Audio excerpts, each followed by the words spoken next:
नमस्कार दोस्तों।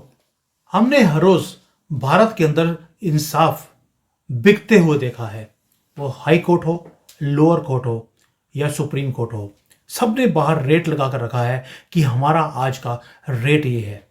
लेकिन मैं चाइना में रहता हूं। मैं कुछ चीजें आपके साथ शेयर करूंगा कि यहां पर जो जस्टिस सिस्टम है वो कैसा है। कई बार लोग बोलते हैं कि चाइना के अंदर कोई रूल ही नहीं है, कोई जस्टिस नहीं है। टुडे मैं आज सभी भारतीयों को शर्मनाक करने वाला हूं कुछ चीजें शेयर करने के बाद। कुछ आपको याद होगा, सलमान खान ने एक बार शराब के नशे में फुटपाथ पर जो लोग सो रहे थे उनके ऊपर गाड़ी चढ़ा दी। 4 लोग मारे गए। लेकिन 15 साल हो गए हैं या 20 साल हो गए हैं उस मैटर को। कोर्ट में निर्णय ही नहीं लिया जा रहा कि सलमान खान दोषी था। 4 लोग मारे गए, फर्क नहीं पड़ता, हिंदू थे। लेकिन यही देश में अल्लू अर्जुन जो है उसने कोई शराब नहीं पी, उसने किसी के ऊपर गाड़ी नहीं चढ़ाई। थिएटर के बाहर उसने जो वो आया अपनी मूवी को देखने के लिए, भीड़ बहुत ज्यादा थी। थोड़ा सा वहां पर लोगों के हड़कंप हो गया, उसको मिलने की कोशिश करेगी। एक महिला वहां पर दुर्घटना में उसकी मौत हो गई। लेकिन हमारी जो कोर्ट्स हैं अल्लू अर्जुन को गुनहगार साबित भी कर दिया। 15 साल सलमान खान के लिए अभी तक ये साबित नहीं कर पाए कि वो गुनहगार है। लेकिन यहां पर सिर्फ 1.5 घंटे में उन्होंने फैसला भी सुना दिया कि अल्लू गुनहगार है। सलमान खान और अल्लू अर्जुन में इतना फर्क कि सलमान खान के लिए डेट मिलती नहीं है और अल्लू अर्जुन के लिए पूरा दिन लगा दिया, सुनवाई करी, 1.5 घंटे के बाद गुनहगार साबित कर दिया। आप सोच कर देख सकते हैं कि इस देश में जो कानून है वो मुसलमानों के लिए है, हिंदुओं के लिए है ही नहीं। दूसरी तरफ देखते हैं चाइना में क्या होता है। आपको याद होगा कि अभी 1-1.5 महीने पहले एक आदमी था जिसने गाड़ी चढ़ा दी जुहाई एरिया में लोगों के ऊपर। वो लोग जो एक्सरसाइज कर रहे थे स्पोर्ट्स सेंटर के पास, नवंबर 11 को। बंदे का नाम था फैन वेशियो। उस बंदे को इन्होंने पकड़ा क्योंकि उसने 35 लोगों की जान ली थी। और गुस्सा क्या था उसको, उस बंदे का अभी डाइवोर्स हुआ था, 60-62 साल का आदमी था। और डाइवोर्स की जो सेटलमेंट है उसमें बहुत ज्यादा उसको पैसे देने पड़े। और उसने उस गुस्से में आकर उसने जुडिशियल सिस्टम के अगेंस्ट उसने लोगों के ऊपर चढ़ाई कर दी। उस बंदे को पकड़ा गया, जज के सामने लाया गया। 1 महीने के बाद उसको उसके एक्शंस के लिए फांसी की सजा सुना दी गई। और भारत में ना तो सलमान खान के ऊपर कोई जस्टिस आया है, और हम जो लोग हैं भारत के, उनको लगता है कि जस्टिस इस कंट्री में मिल ही नहीं सकता। जो केसेस हैं वो सामने वाले के ऊपर है, उसने कितने पैसे चला दिए, और केस के ऊपर डेट पे डेट वो मिलती जाएगी। इवन दो कि जो एविडेंस है वो ओवरवेलमिंगली क्लियर है सामने कि सलमान खान ने, मैं सलमान खान के सिर्फ एग्जांपल ले रहा हूं, और बहुत हाई प्रोफाइल केसेस हैं जहां पर आपको एक कॉन्ट्रास्ट दिखता है कि एक कंट्री के अंदर 2-2, 3-3 जुडिशियल सिस्टम कैसे हो सकते हैं।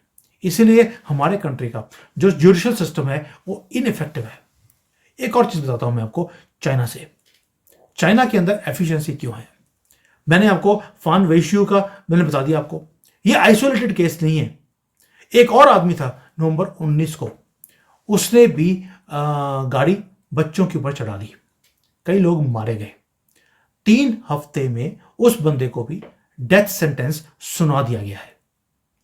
इतना सा भी रियायत नहीं है। 2 या 3 हियरिंग हुई, उसने अपनी दिक्कत बता दी कि क्यों किया था। बट क्योंकि क्राइम बड़ा है, कोई भी क्रिमिनल किसी भी लूप होल को वो एक्सप्लॉइट कर ही नहीं सकता। सबूत सामने है, फांसी। अब भारत के लिए देख लीजिए, भारत में कितने ज्यादा सबूत होते हैं लेकिन डिलेज हैं, एडजॉर्नमेंट्स हैं, उसके बाद लैक ऑफ अकाउंटेबिलिटी है। रिजल्ट क्या होता है कि हम भारतीय जस्टिस लेने के लिए स्ट्रगल करते हैं पूरी उम्र। टेररिस्ट आप देख लीजिए, टेररिस्ट जेलों में बैठे रहते हैं अगर वो पकड़े गए, डेट पे डेट, और कुछ भी नहीं, और सामने पता होता है कि इस बंदे ने कत्ल किए हैं। अजमल कसाब का केस आपको याद होगा। सोच कर देखिए, 2008 का Mumbai attack, deadliest strike Bharat की धरती के ऊपर, और ये लॉन्गेस्ट सर्वाइविंग टेररिस्ट है जो भारत में रहा है। उसको 2010 में डेथ सेंटेंस सुना दी गई थी, लेकिन उसकी जो मौत है या उसकी एग्जीक्यूशन है वो 2 साल लटकती रही। क्यों? किसी ने अपील कर दिया, किसी ने डिले कर दिया, कभी डेट नहीं मिली। और ये जो एक केस था, इसमें तो आपको लगता है कि जस्टिस मिल गई है। दोस्तों, 4-5 साल लग गए। एक आदमी जिसकी फोटोग्राफ्स हैं, वीडियोस हैं, उसने कबूल कर लिया है। आपको फांसी पे चढ़ाने के लिए इतने साल? क्योंकि कांग्रेस की गवर्नमेंट थी और वो मुसलमान था। अफजल गुरु का आपको केस याद होगा, 2001 पार्लियामेंट पे अटैक किया गया, उसको भी जो मौत की सजा सुनाई गई 2002 को, लेकिन फांसी चढ़ी 11 साल बाद 2013 में। कांग्रेस ने फाइल को रुकवा दिया। याकूब मेनन 1993 बॉम्बे की ब्लास्ट, अरेस्ट किया गया 94 में, और फांसी कब चढ़ा? 21 साल के बाद, क्योंकि केस चल रहा था जनापना का। दोस्तों, ये वो केसेस हैं जहां पर आपको लगता है कि जस्टिस मिल तो गया, 21 साल के बाद ही क्यों ना मिला हो। चाइना में 21 दिन में फैसले आते हैं, 21 साल नहीं लगते किसी भी चीज के लिए। और अगर पॉलिटिशियंस हैं और ब्यूरोक्रेट्स हैं, वो तो भारत में लॉ से भी ऊपर हैं। और चाइना में जैसे ही कोई आदमी पकड़ा गया क्राइम करता हुआ या रिश्वत लेता हुआ, इमीडिएटली उम्र कैद है, या अगर अमाउंट बड़ी है तो सीधी फांसी की सजा है। आप सोच के देखिए इंडिया में क्या होता है। पावरफुल इंडिविजुअल्स के केसेस आते हैं तो जजेस के मुंह में पानी आने लग जाता है। केजरीवाल का केस आपके सामने है, उसने बेल मांगी भी नहीं, 2-2 बार बेल दे दी। वो खुद हैरान था कि यार मैं तो बेल नहीं मांग रहा हूं, ये बेल दे क्यों रहे हैं। Lalu Prasad Yadav, chief minister of Bihar, इतने बड़े बड़े फॉडर स्कैम उसने किया, गाय का चारा भी खा गया वो। पहले तो केसेस ड्रैग ऑन होते रहे 20 साल के लिए, उसके बाद यादव को जेल हो गई, और उसके बाद जेल होने के बाद बेल भी मिल गई।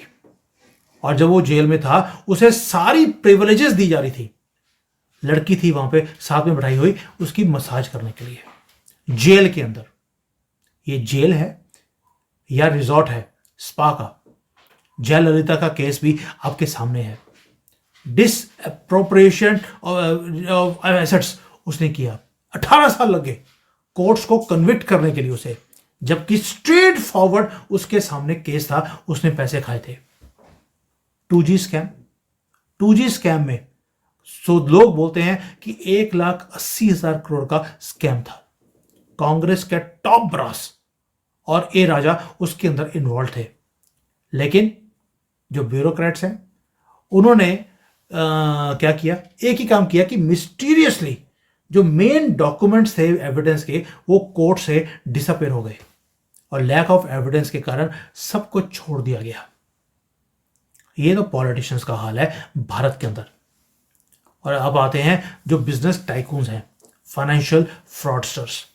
विजय माल्या 2016 9,000 करोड़ का डिफॉल्टर, देश छोड़कर भाग गया, और उसके डेट पे डेट मिलती गई। नीरव मोदी, मेहुल चौकसी 14,000 करोड़ का घोटाला।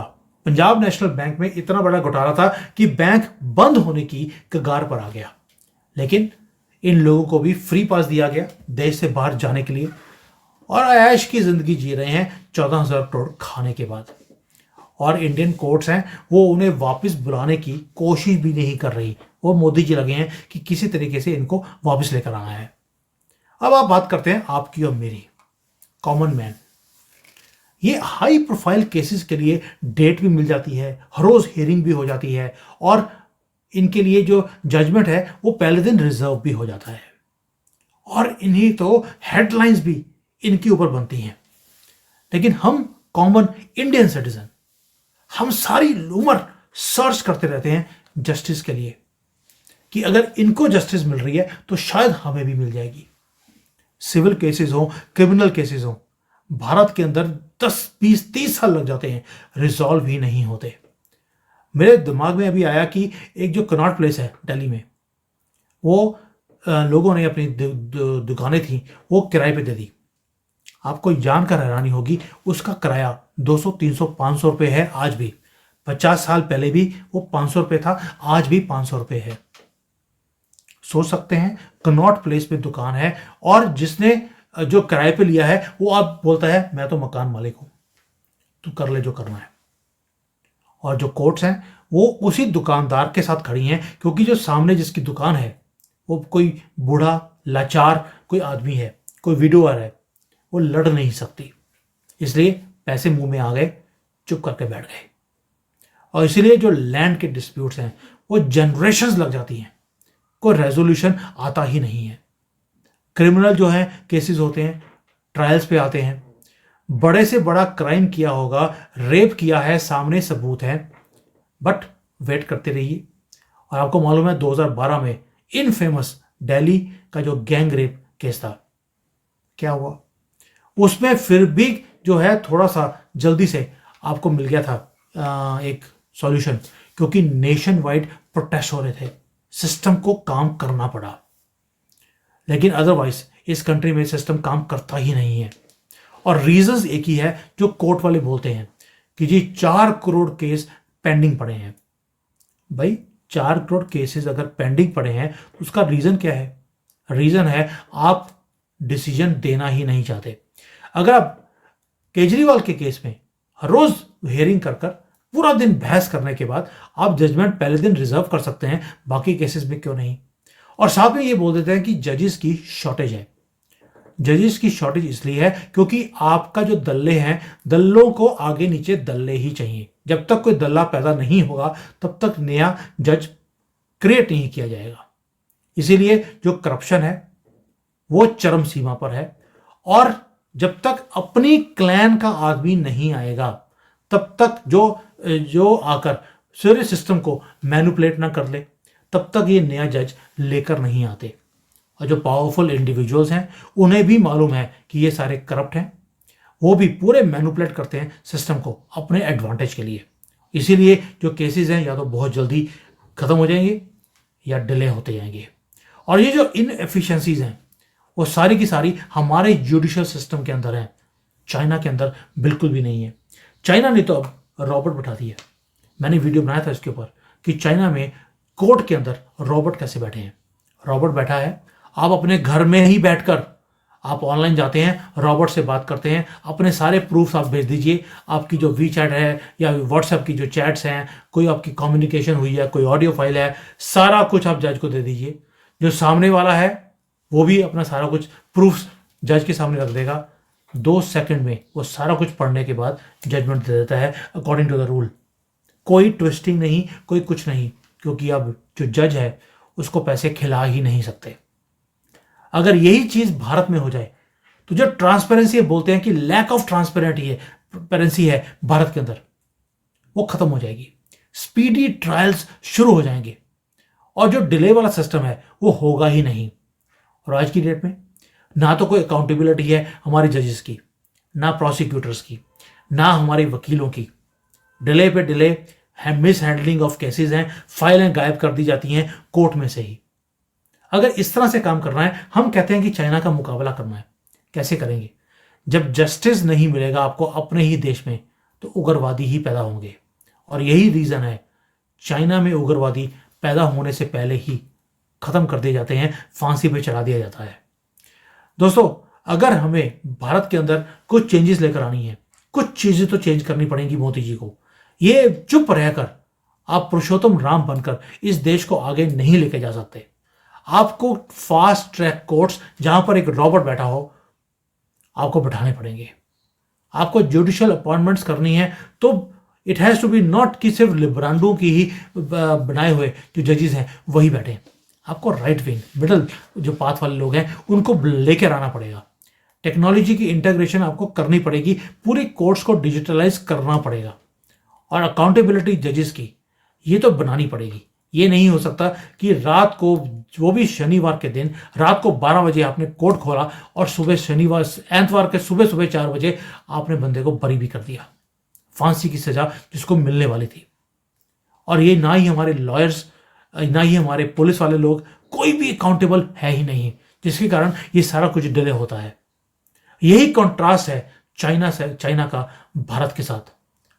चाइना में स्विफ्ट जस्टिस है और भारत में स्लो मूविंग सिस्टम है।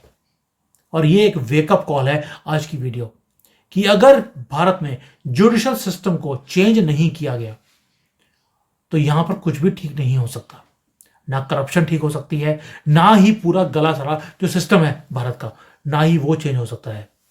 और आप देखिए, चाइना में लोग हंसते हैं जब हमारा पूरा ये सिस्टम देखते हैं जस्टिस का। चाइना में जस्टिस मिल गया 3 हफ्ते में, और हमें अब अपने आप से एक क्वेश्चन पूछना चाहिए, अगर वहां पर 3 हफ्ते में मिलता है, हमें कितने सालों में मिनिमम मिलता है? मेरा अपना एक केस था कोर्ट के अंदर, मुझे मालूम है कि मुझे वो केस एंड में विड्रॉ करना पड़ा, क्योंकि मुझे दिखता था कि सामने वाले ने जज के मुंह में पानी डाल दिया, यानी कि पैसे डाल दिए, और जज अपना पेन उठाएगा भी नहीं। इससे अच्छा है अपना टाइम वेस्ट करने के बजाय भाड़ में क्या केस, आगे चलो। और उसके बाद मेरी जो ज़मीन थी, एक बार वो किसी ने कब्जा कर लिया, उसके ऊपर मज़ार बना दी, जाकर मैंने खुद मज़ार तोड़ दी, क्योंकि मुझे मालूम है कि जस्टिस मुझे मिलने वाला नहीं है कोर्ट से, मुझे खुद ही हथियार उठाने पड़ेंगे। अगर यही हमारी कंट्री के जजेस चाहते हैं तो हम उसके लिए भी तैयार हैं। Thank you. जय हिंद।